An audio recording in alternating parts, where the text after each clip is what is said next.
The ballroom shimmered with gold light and quiet ambition. Crystal chandeliers hung above polished marble floors, and the soft hum of string music floated through the air like a careful whisper. It was a night built for appearances, tailored suits, polished smiles, practiced laughter. A charity gala, they called it. But everyone in that room knew it was more about power than generosity. Daniel Marino stood near the far end of the hall, a glass of sparkling water resting untouched in his hand. He was not the loudest man in the room, nor the richest. But he was the one people watched. Years earlier, Daniel had been known as the golden voice of the city, a singer whose smooth baritone could quiet any room. He had sold out theaters, hosted award shows, and charmed audiences with effortless grace. But that was before the accident, before Elena died. Her name still moved through his chest like a slow echo. She had been more than his wife. She was his balance, his courage, his reason to step onto every stage without fear. When she passed away in a sudden car crash 3 years ago, something inside Daniel had folded inward. He never stopped singing completely, but the sparkle in his public appearances dimmed. He chose smaller venues, fewer interviews, quieter nights. Tonight was different. Tonight was his first major appearance in almost a year. Across the room stood Victor Salazar, a businessman known for his sharp suits and sharper tongue. Victor had built his empire in real estate and influence. He thrived on attention and feared silence. Where Daniel was measured, Victor was loud. Where Daniel paused before speaking, Victor filled every gap with noise. Victor noticed Daniel almost immediately. He approached with a small circle of admirers trailing behind him, their laughter slightly too eager. As he drew closer, the music seemed to fade. "Daniel Marino," Victor said, extending a hand that carried more performance than warmth. "The legend returns." Daniel accepted the handshake politely. "Good evening, Victor." Victor's smile widened. "We were just talking about you. About how some men recover from tragedy, and some never quite do." The group around them shifted uncomfortably, sensing something beneath the words. Daniel remained still. "Grief doesn't follow a schedule," he replied calmly. Victor gave a soft laugh. "True, though I suppose some people prefer to live in it. Keeps the sympathy alive." A silence fell between them, heavier now. Victor took a sip of his drink, then leaned in slightly, lowering his voice just enough to make it intimate, but loud enough for others to hear. "I always wondered," he said casually, "if Elena would have wanted you hiding in her shadow this long." The words landed like glass shattering on marble. A woman nearby gasped quietly. Someone else looked away. Victor straightened, satisfied with the discomfort he had created. Daniel did not move. For a brief second, something flickered in his eyes, not anger, but memory. A hospital hallway, cold white walls. The weight of final words. He could have reacted. Many expected him to. Victor almost hoped for it. Instead, Daniel set his untouched glass down on a nearby table. "When you love someone deeply," Daniel said evenly, "their absence teaches you more than their presence ever could." Victor smirked. "And what has it taught you?" Daniel met his gaze without hostility. "It taught me that pain does not make a man weak. It reveals who he is." The room grew still. Daniel continued, his voice steady but unshaken. "Elena believed in dignity. She believed that character is measured not by how loudly a man speaks, but by how he behaves when silence would be easier." Victor's smile faltered slightly. Daniel stepped a fraction closer, not aggressively, but firmly. "You mentioned hiding in her shadow," he said. "The truth is, loving someone like her casts a long shadow. I stand in it proudly, because it reminds me every day to choose grace over ego." The words were not loud. They did not need to be. Victor shifted his weight, searching for a clever response, but found none. Daniel offered a small nod. "Enjoy the evening, Victor." And just like that, he turned and walked toward the stage area where the musicians were preparing. Whispers followed him, not of pity, but respect. Victor remained where he stood, the echo of Daniel's calm response far louder than any insult he had delivered. Moments later, Daniel stepped onto the stage unexpectedly. The band paused, confused. He approached the microphone. "I hadn't planned to perform tonight," he began, his voice carrying naturally through the room. "But sometimes the heart decides differently." He closed his eyes briefly, drawing in a slow breath. "This song is for someone who taught me that love outlives loss." The first note left his lips soft and steady. There was no anger in it, no bitterness, only memory. And as the melody filled the ballroom, something changed in the atmosphere. Conversations stopped. Glasses were lowered. Even Victor looked toward the stage, unable to look away. Daniel did not break that night. He did not defend himself with rage. He answered cruelty with composure. And in doing so, he reminded everyone in that room that strength is not proven in the volume of a response, but in the control of it. The chandeliers still shimmered. The music still played. But now the room understood something deeper. Dignity cannot be mocked. It can only be revealed. The final note lingered in the air long after Daniel stepped away from the microphone. For several seconds, no one moved. It was not the kind of silence that follows confusion.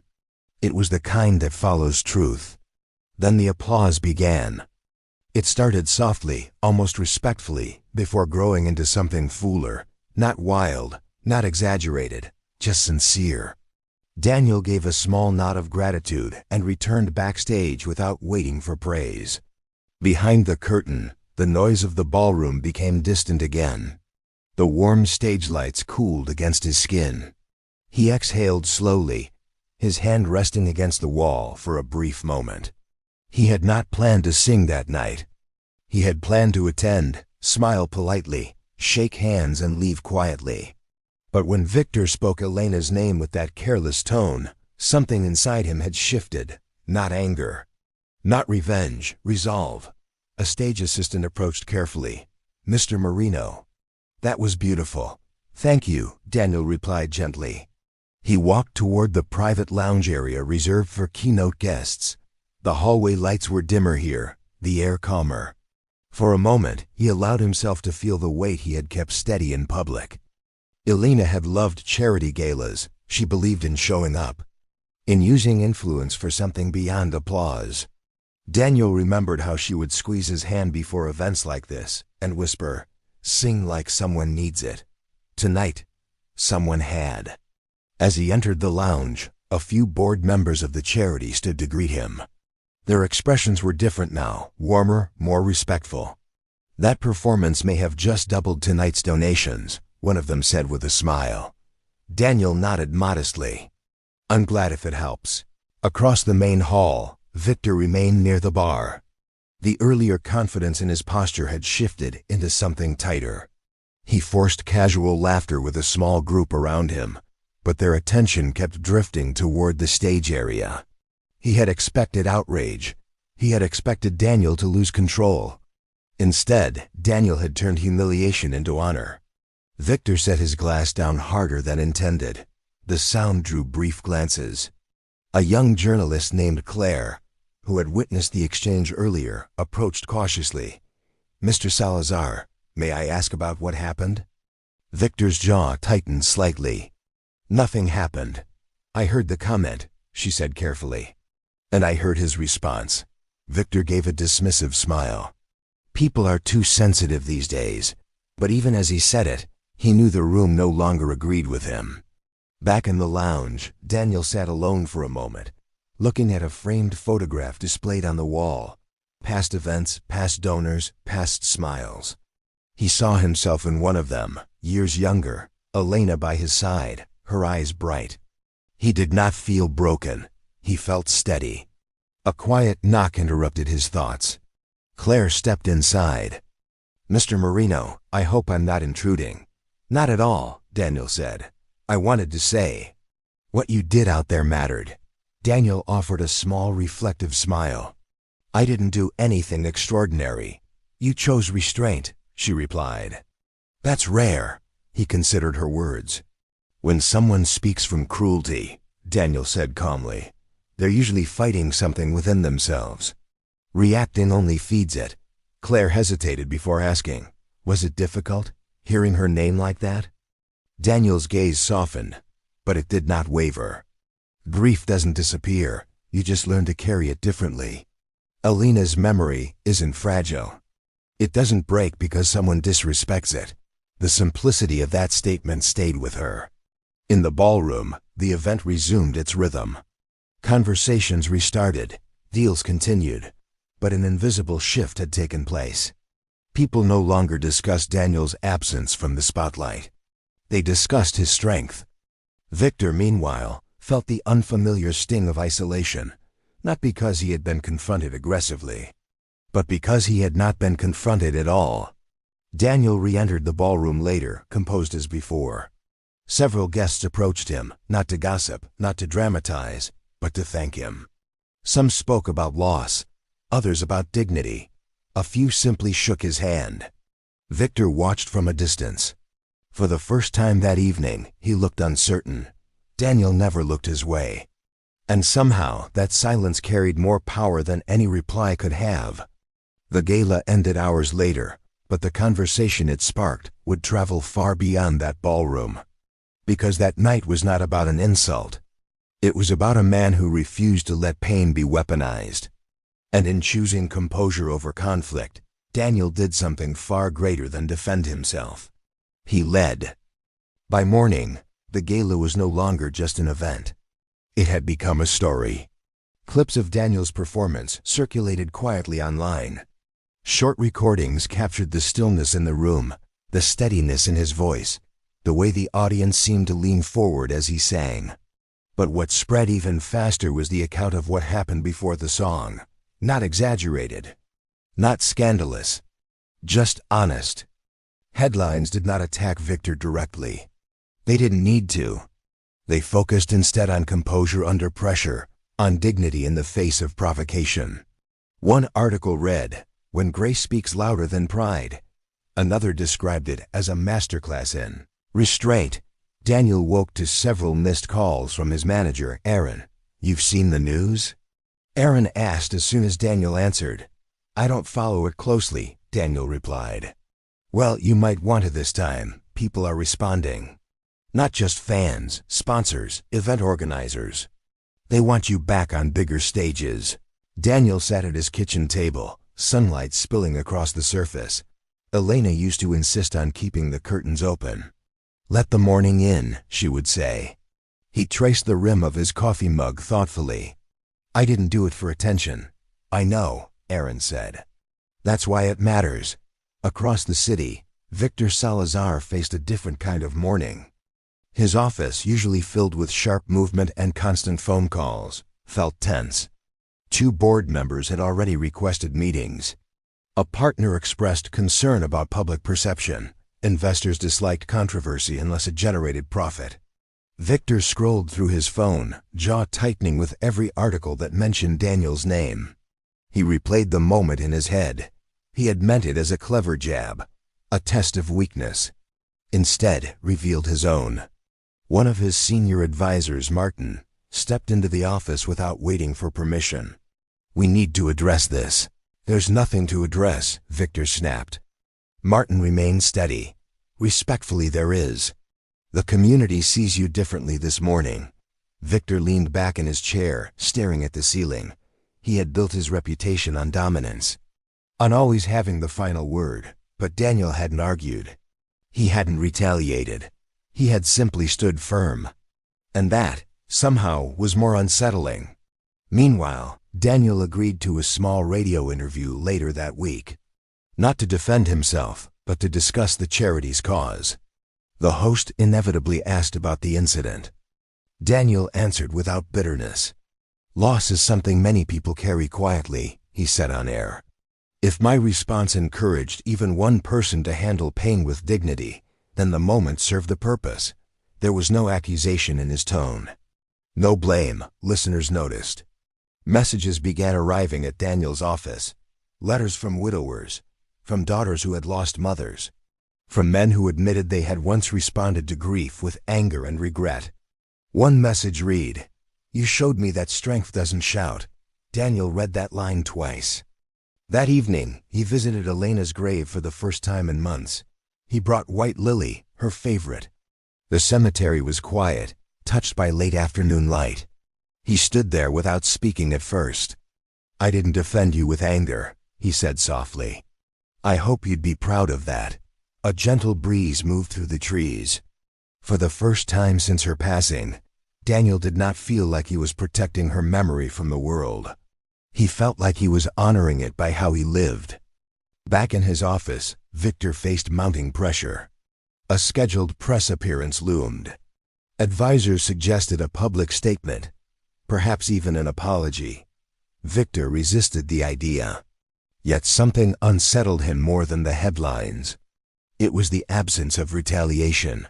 Daniel had not criticized him publicly, had not mocked him in return, had not demanded consequences. He had simply continued forward. And that quiet forward motion cast a long shadow. By the end of the week, a prominent foundation invited Daniel to headline a national event focused on resilience and mental health awareness. It was larger than anything he had agreed to since Elena's passing. Aaron hesitated before presenting it. "This would put you fully back in the spotlight." Daniel looked at the invitation. For years he had stepped back from bright stages because they reminded him of what he lost. Now they reminded him of what he still carried. "Accept it," he said calmly. Because the story that began in a ballroom was no longer about a careless remark. It had become about example. And examples, once set, travel further than insults ever can. The auditorium lights were brighter than Daniel remembered. Rows upon rows of seats stretched into the distance, filled with people who had not come for entertainment alone. They came for something steadier, something honest. The National Resilience Conference was unlike any gala. There were no crystal chandeliers, no polished marble floors. Just a wide wooden stage, a single grand piano, and a screen displaying simple words: strength through grace. Backstage, Daniel adjusted his cufflinks slowly. He could hear the low murmur of the crowd beyond the curtain. Thousands of voices, thousands of stories. Aaron stood beside him. "You don't have to carry the whole room," he said quietly. Daniel gave a small nod. "I'm not carrying them. I'm standing with them." When his name was announced, the applause rose warmly. Not explosive, not theatrical, it felt genuine. Daniel walked to the center of the stage, the lights catching the calm in his expression. He paused, letting the room settle. "I was invited here to speak about resilience," he began. "But resilience isn't something you announce. It's something you practice when no one is watching." The audience listened in complete stillness. "3 years ago, I lost my wife," he continued. "For a long time, I believed strength meant silence. I stepped away from the world because I thought grief needed isolation." He glanced briefly toward the piano. "But I learned that grief doesn't shrink when you hide it. It transforms when you face it." The words were simple, unpolished, real. He spoke about Elena, not dramatically but truthfully, about how she believed in showing up, about how she once told him that character is revealed most clearly in uncomfortable moments. Then he addressed the incident at the gala without naming Victor. "A few nights ago, someone tested that lesson. They tried to reduce love to weakness. I had a choice: react with anger, or respond with dignity." He paused. "I chose dignity, not because I am perfect, but because I promised myself that pain would not define my behavior." The audience responded with quiet understanding. Some nodded, some wiped tears discreetly. Daniel moved to the piano and sat down. "I want to sing something tonight," he said softly. "Not about loss, but about continuation." His fingers touched the keys, and the melody rose steady and clear. The song carried warmth instead of sorrow. It felt like sunrise after a long winter. Back in the city, Victor watched the live broadcast alone in his office.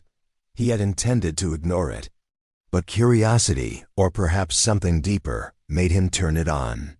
He expected subtle criticism, a public rebuke. It never came. Daniel never mentioned his name. Instead, He spoke about accountability, about growth, about choosing responses that elevate rather than destroy. Victor leaned back in his chair, the quiet office reflecting the weight in his thoughts. For years he had believed dominance was strength, that the loudest voice controlled the room. But watching Daniel command thousands with calm humility unsettled that belief. In the auditorium, the final note of the song faded into a standing ovation. Not because Daniel defended himself, but because he demonstrated something rare. He stood, gave a modest bow, and returned to the microphone. "Strength," he said, "is not the absence of pain. It is the decision to move forward without spreading it." The applause grew louder. Victor turned off the screen before the crowd fully settled. He stared at his reflection in the dark monitor.